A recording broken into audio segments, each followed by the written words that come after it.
Okay, so we just covered Darcy's law a little bit, and anisotropy and heterogeneity. Now we're looking at an actual higher definition view of what's going on near an actual volcano. And so we're looking at our other flows, and I don't know if this guy right here, if we're actually looking at actual snow. Of course it could be. No reason why you couldn't have a glacier sitting here, but the scale is on the order of kilometers. And so again, here's your flow. So water is always going to find the path of least resistance. Just go out and look at the river for a case in point. Same thing is going on underground. Well, if you've got this pressure release valve, basically, here comes the steam. Well, where's the steam come from? Well, it comes up from this, it's not coming from the magma intrusion, but the magma intrusion is driving the heat that basically acts like a thermal pump. You kind of think of this as a thermal siphon. Well, as this water leaves, in comes some more. What are these little red lines? Well, they are thermal gradients. We just talked a second ago about pressure gradients. In the same way here, you've got a thermal gradient. So if we were, sitting right here, if we wanted to maintain neutral temperature, we just sort of crawl along this line. But oh no, let's go this way and get colder, or we can go back and get hotter. Obviously, all of these are influenced by the fact that you're near this large magma intrusion and also close to just the atmosphere, which is your cold side. So, yeah, right. So, kilometer high, Derek, that's a pretty good size one. Must be in UAE.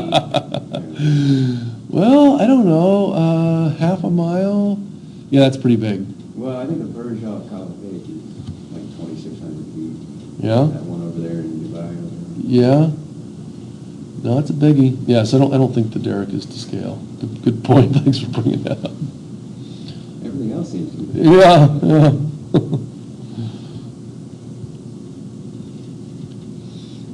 Okay, and here's another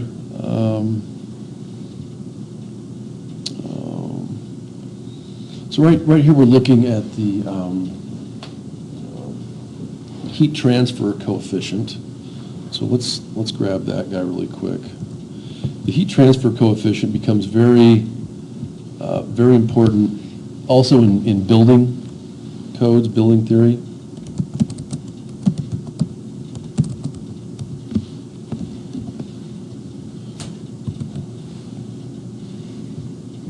Actually, no, I'm sorry. That's not the name of it. That's for convection. Shoot, give me 1 second. Convection. The heat transfer coefficient is for convection. So for now, what we're looking at in this particular graph is, and you could do the same exact profile for a wall. If you had insulation versus wood versus your drywall. So it'd be like an artificial path of least resistance. Exactly. It's the path of least resistance for heat flow. And so what we can see in this particular case, the thermal conductivity it's measured in watts per meter per degrees Celsius. And so it's a little bit confusing because we've got temperature on this axis and we've got depth on this axis. This line is somewhat artificial. I mean, they could have, instead of using a line, drawn different colors. But what we're showing is that in this layer and this layer, the heat flows much more easily. This layer is more insulating because the thermal conductivity is lower. Now, if we go and do this is kind of the cool thing that happens thermal conductivity.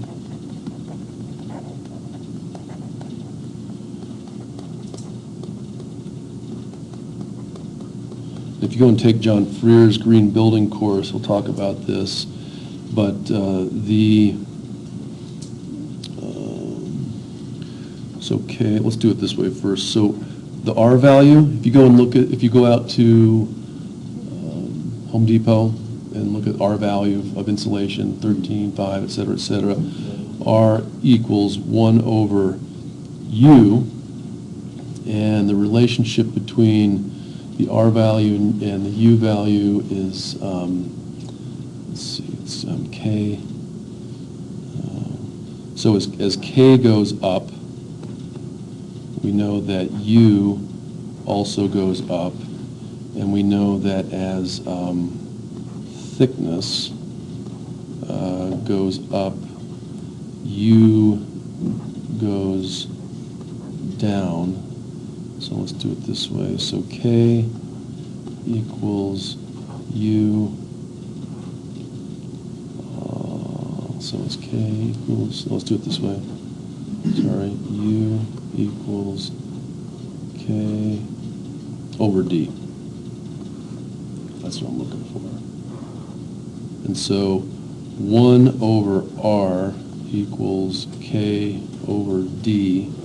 So R equals D over K. So this is exactly how the R value of a material is calculated. If you know K, which again is the thermal conductivity, every material has it, and you want to have a higher R value, you make it thicker. Pretty simple.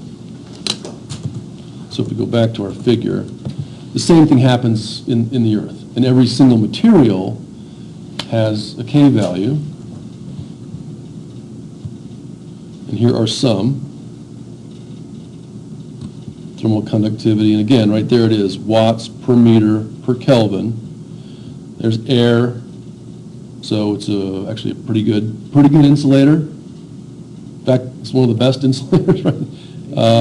Aluminum, not so good, et cetera, et cetera. Somewhere there's soil. So basically what we're looking at in this figure are different types of soil, different types of rocks, et cetera, et cetera. Oh, and here's wood, thermal grease, stainless steel, graphene, heat flows very quickly, diamond also very quickly. Okay, and this is just a shot of what a plant looked like. Tyler, you're asking before, what's sitting there? Well, here it is. It's basically the guts. It's the engine. It's the generator. So there are multiple different types of these systems. So the dry steam, you still have water coming into a turbine. There comes the steam, condenses, heads back. In this system, there's really no, you've got salt, so the steam is coming off here, spinning a turbine, a condenser, and these are the cooling towers we were seeing before. And this one, binary cycle, you've got 2 separate heat exchangers, so there's actually no real interaction between the water and the working fluid. Double flash power plant, so you've got 2 separate turbines, and typically one's going to be kind of smaller, higher RPMs. Well, it depends how they're staged, but they might be, in this case, run at the same RPMs. Smaller, hotter, larger, cooler in general. What necessitates brine?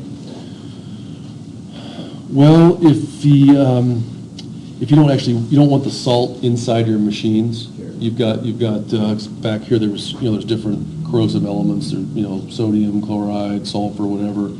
You do not want that in your machine. So you're just having the steam come off, basically. Okay. Yeah.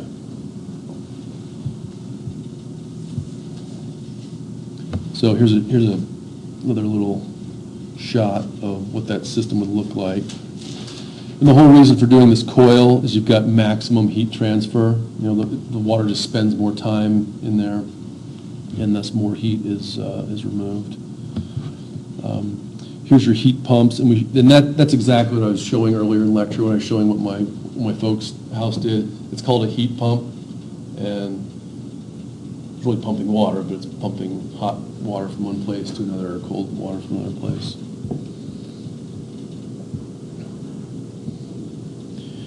And then this guy, yeah, this is just showing the growing use of geothermal. I mean, we're using more renewables all the time, and you remember from summary 3, we looked at non-renewables versus renewables, and so they are, in fact, growing, you know, due to economics and in some cases necessity, in some big cases just like, hey, this is what we have as available.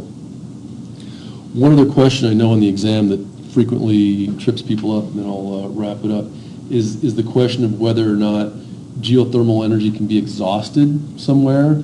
And believe it or not, the answer is yes. I mean, these natural heat pumps only flow at a certain rate, and you can suck it out faster than it's put back, just like we're seeing with some of the aquifers in some cities. I mean, you can suck out the water from the aquifer faster than it rains. Would that create fissures? Maybe. Yeah, maybe. Yeah, it will definitely change the mechanical properties. Oh, I guess there is one last one. This is just showing a heat pump in a house, and the sustainability that I was mentioning earlier. So as these get older, the temperature gradient can drop a little bit, and ultimately it'll reach some kind of, you know, relatively steady state. And if you take Jonathan Bow's course, you'll do a little bit of this, stick a thermometer in the ground and see how it changes with depth. Okay, thank you, everybody.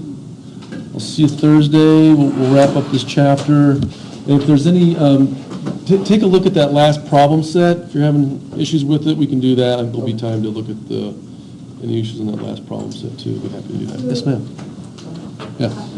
I just have a quick question about what the prerequisites are that, like, this course fulfills, or that the interview courses fulfill in general. Yeah. You can't go for a major or a minor or something. Yeah. Kind of what can it be applied to? Well, so right now, Energy 101 is a science elective, so it does fulfill a science general elective, and 102, you could make the case that it does. You know, back in the day, we were trying to make it actually be a writing course as well, Yeah. because of how much writing we do. But we'll see what happens. Yeah, So I can at I'm. least expect that 101 will go towards something. 101 is a science elective. Okay. Yeah, So absolutely. this one, you're not. This one you might just have to make a case for it. I'm sure the climate change studies minor. Oh, it does, yeah, it goes towards climate change minor. Yeah, it does, absolutely. Thanks for, reminding me, for sure. Yeah, so, We won't be doing that. That's sort of like another thing. yeah, Yeah. yeah. That's okay, I'm sure it'll count towards something, hopefully. Yeah, well, and I've had if other courses not count towards anything, so. if you need to, and it was, the point of the course back in the day was, to count towards the energy tech major, and we'll see what the fate of that is. I wrote a letter to the dean last week, and I said, here's my vision for it, here's what I'd like to have happen. We'll see.